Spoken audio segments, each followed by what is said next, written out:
செங்கோட்டையன் தமிழக வெற்றிக் கழகத்தில் இணைந்தார். செங்கோட்டையன் 1948ஆம் ஆண்டு ஜனவரி 9ஆம் தேதி பிறந்தார்.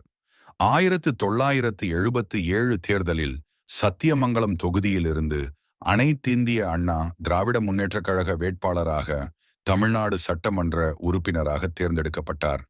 மேலும் 1980, 1984, 1989, 1991, 2006, 2011, 2016 மற்றும் 2021 ஆண்டுகளில் ஈரோடு மாவட்டத்தில் கோபிச்செட்டிப்பாளையம் தொகுதியிலிருந்து தேர்ந்தெடுக்கப்பட்டார்.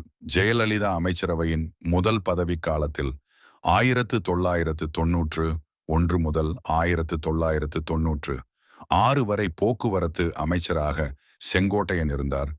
விவசாய அமைச்சகம் மற்றும் வருவாய் அமைச்சகத்தையும் அவர் கொண்டிருந்தார்.